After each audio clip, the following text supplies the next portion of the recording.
I began subletting a rental house cabin for a couple months in 2023 when my dad and I were bucking heads and I needed to move out.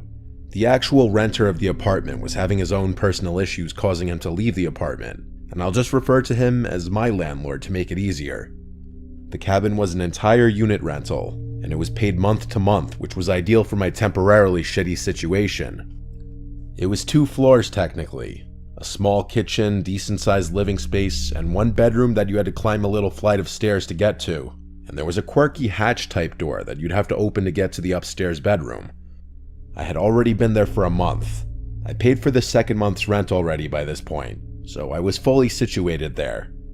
The cabin sat at the end of a dirt road with a few other similarly sized cabin-type houses. One was vacant as far as I knew because I never saw cars parked out front or lights on. The other houses, well, I never met the neighbors, but I knew people lived in them. I work 12-hour shifts sometimes, and when I get home, I'm completely exhausted and will just go straight to bed and watch TV until I fall asleep. This was one of those nights. I got home, made a peanut butter and jelly sandwich and a protein shake as my late-night dinner, then went to bed. I always shut the door on the floor every night. I find myself to be uncomfortable at night, having the entrance to your bedroom opened. Something about it makes me feel exposed or vulnerable, though this door on the floor didn't have a lock. This cabin was made for 1 person or a couple. I was watching TV in bed when I heard it. A voice from down below, saying, "Who's up there?" I instantly felt my heart stop for a second as I shot up to an upright position. It sounded like it came from inside the house, but it also could have maybe come from outside. I grabbed the TV remote to turn off the TV. I crawled over to look at the circular window above the bed. I didn't see anyone out there, but it was also very dark. I said, "Who's there?" And the deafening silence that followed afterwards led me to getting off the bed and putting my hand on the handle to the door. I lifted the door and looked down the staircase.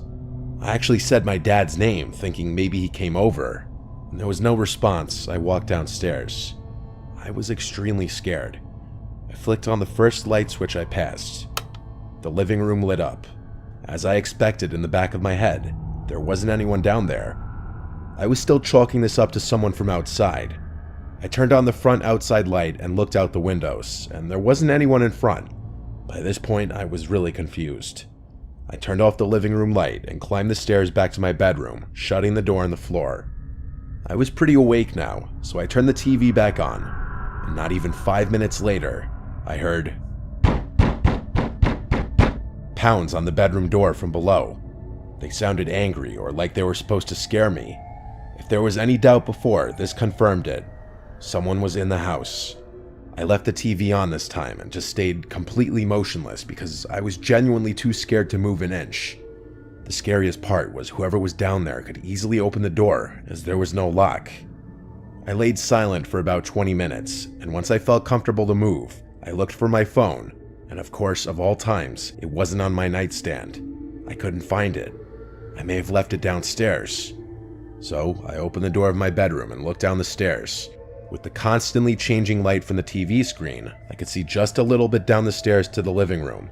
So I went down the stairs quietly, and when at the bottom, instead of turning on any lights, I ran out the back door barefoot and ran to the nearest neighbor's house where I knew people lived, and I saw their lights were on. I knocked on the door a bunch of times, and then I noticed someone at the window next to the door, looking at me. I didn't know how long they had been watching me. I yelled through the glass explaining what happened, that I'm his neighbor, and that I need a phone to call the police. He definitely heard me, but he just stared at me. It was unsettling, and I started to back away from the door as I realized he wasn't even responding to me, just creepily watching me. I looked around the road and saw no other houses in the distance with their lights on. Momentarily, I had a thought. What if that guy had something to do with it? I went back to my rental through the back door, which was closed just like I left it.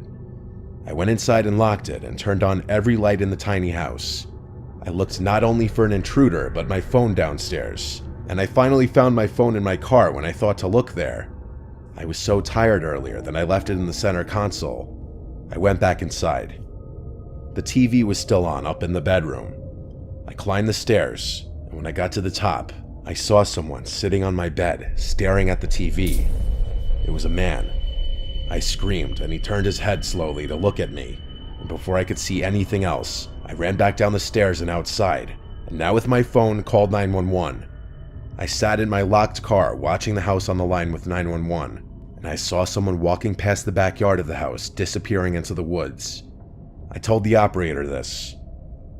When a police car arrived, the one officer checked the house and upstairs room after I told him that I saw someone, most likely the intruder, walk away into the woods.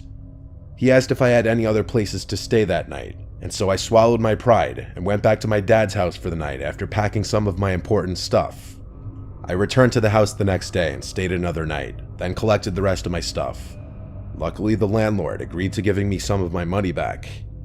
He asked me what the man looked like, and after that, he didn't ask any more questions, which to me is pretty sus. Something was unusual in that situation, from that creepy neighbor ignoring me to the landlord's random urgent need to move out, to someone full-on breaking into the house. Maybe it's all connected, or maybe I'm overthinking it.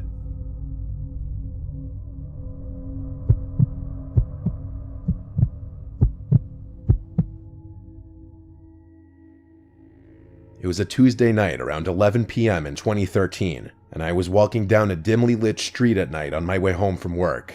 My car had been in the shop, so I'd been forced to walk 3 miles home every day. The walk was barely an hour, so I was home before midnight.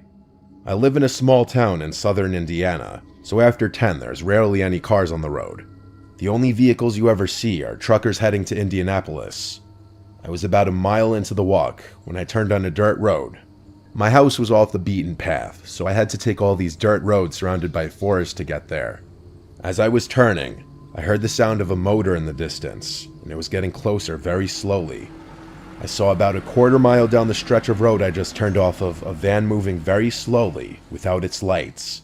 At first, this didn't strike me as out of place due to the fact that the town I live in there is a pretty cheap car dealership that sells used cars and vans with broken parts, like broken headlights. So I just assumed this guy was one of their clients. I kept walking down the side road with the van still going slowly down the main road. About 5 seconds later, I jumped when I heard the sound of the van roar, and it sped up really fast, except now it had its lights on. I was startled, but not worried. This was until the van got closer to the turn for the side road. About 500 feet away from the turn, the van turned off its lights again and slowed down. Now I was officially creeped out. I didn't want to seem startled, so I just walked faster down the road. I kept turning back constantly to see if I was being followed. Then my suspicions became reality as I saw the van turn onto the dirt road. I was only about 500 feet from the van, so I started to walk a lot faster. I didn't want to look back, but I did just to be safe, and what I saw frightened every bone in my body. I saw the van there, stopped with both the passenger and driver's doors open. At this point, I ran for my life down the dirt road. I heard what I'm positive was a gunshot not far away, and I really thought this was how I was going to die. I made a quick turn into one of the surrounding forests and hid behind a big rock. I heard what sounded like a middle-aged man not far away say, "I think she went into the woods." And then, to my horror, what sounded like 3 young girls, with one of them responding, "Okay, sir, I'll see if we can find her." Now I wasn't fearing for my life. I was worrying I was going to be forced into whatever sick group this was. I was covering my mouth, trying not to make any sound, when I heard the man say, "Whoever finds her doesn't have to drink the blood tonight." A million thoughts ran through my head. Is this some sort of satanic cult? Are these girls kidnapped? Will I become one of them? I spent what felt like an eternity sitting behind a rock being scared of any sound that I could hear. Then, to my relief, I heard cop sirens nearby. I stayed there just to be safe. When I felt the courage to look from behind the rock, I saw red and blue lights right outside the forest. I ran out screaming for help, and the cops came to me and said, "Ma'am, do you know about this body?" I was confused and said, "What body?" Then I saw in front of the cop car the most gruesome thing I will ever see. It was what looked like a naked young woman, gutted, blood everywhere. There was no van in sight. I then explained everything to the cops. The car, the man, the girls who had to drink the blood. The cops said they'd look into it and were nice enough to drive me home. That night, when I couldn't sleep, I looked out my window to see the van, the same one from before, driving slowly without its lights on down my street. This time I was smart and wrote down the license plate. I called the cops immediately and told them what I saw and gave the license plate number. As expected, when the cops came, the van was long gone, but what they told me is what will horrify me to this day. The cops said we checked the license plate number. It's a plate registered in South Dakota. But the thing is, we checked with other precincts around the country, and they've gotten reports tonight that there was also a suspicious van with that license plate. One in Vermont, one in Nevada, one in Alaska, and one in Texas. They said we'll call you if we get any more information. The cops left, and I never got a call. I don't really believe in the paranormal, so my best guess is that it was some sort of cult that used fake license plates to do their sick things all across the country, but I guess I'll never know. I moved out of Indiana, and now I make sure when I see something suspicious, I bolt.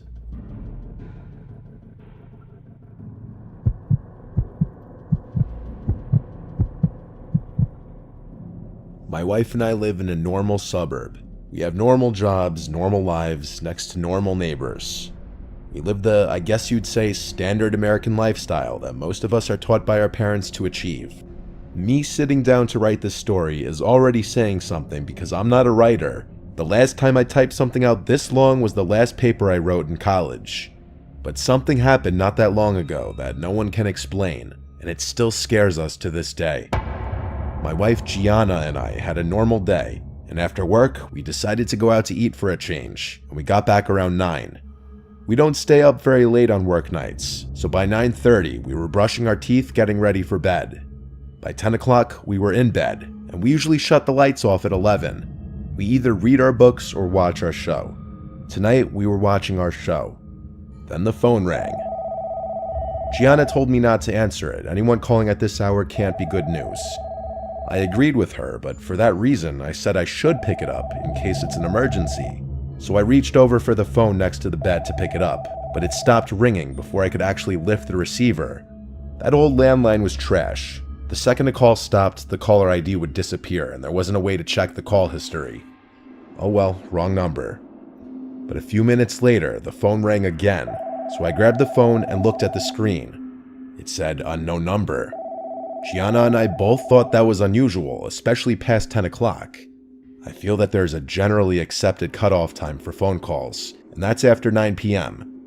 I didn't pick up the phone, but right after it stopped ringing, the phone rang again. Suddenly, it felt like it was an emergency, like God forbid something happened to a relative, so I picked up in a hurry. On the other end, it was the voice of my neighbor, Al. He asked me if I knew that man standing out in front of my house. I said, "What are you talking about?" He told me to go outside and hung up. I found it insanely bizarre the way he'd just hang up abruptly like that. Gianna's face when I told her what Al just said was a look of fear. She said, "Don't go out there." I said, "I'm just gonna look out the window." I went downstairs and moved the curtain a bit to look out to the front lawn. There was definitely no one standing outside. I opened the front door and then the storm door and stepped out to the front stoop. I looked around and looked into the bushes right in front of the house. Nobody. So I got a little annoyed at the idea that Al would prank call us this late on a work night. It also just felt a little out of character for him to do that. I went back to bed and told Gianna that no one was out there and Al was probably messing with us. She was just as confused by that as I was. It just felt bizarre. She told me to call him, and so I did, but it rang and went straight to voicemail. So I left a voicemail saying, "Hey Al, what was that call about? Give me a call back." Then the phone rang. It said unknown caller again. I picked up, and it was Al again, saying before I could even say anything, "Go outside. There's someone standing outside your house." He said it in a calm, slow voice. Then he hung up. I got up and said out loud, "Alright, what the hell is going on?" I told Gianna to wait here. I went downstairs and back to the window. I looked through the curtain, and this time I saw someone standing right at the end of our walkway where it met the sidewalk. He had a hood over his head, effectively covering his face to just blackness. I was honestly shaken. I opened my door and said outside, "Can I help you?" The man just stood in place. I threatened him with calling the police. Then the house phone rang again. I closed the front door and went to the kitchen phone, and this time noticed the caller ID showed my neighbor Al's number. I picked up, and Al said in a much more normal voice, "Hey, I just got your voicemail. What was that about? I didn't call you." I was so confused. I swore to him he just called me twice, telling me about a man outside my house. He sounded even more confused than me. Then moments later, he said he doesn't see anyone outside my house. I went back out to look out the window, and that man who was standing outside my house was gone. I demanded Al tell me right now if this was a joke, and if I found out it was and he wouldn't tell me, we'd have a problem. Al claimed he was telling the truth, and he's not some immature prankster kind of guy. He's a very low-key, respectful person. I had to put him on speaker so Gianna could vouch for me that I wasn't going crazy, and that we did in fact get 2 calls from someone who sounded just like him. He did the same and put his wife on the phone as well to vouch for him. In the end, what could he really say though, except for it sounds like someone was pranking us. Eventually, we got off the phone, but I was no less horrified than I was before. I had to go back downstairs one more time to hang up the downstairs phone, and so I looked outside one more time. The man was still no longer there. None of us could ever figure out this unexplainable situation.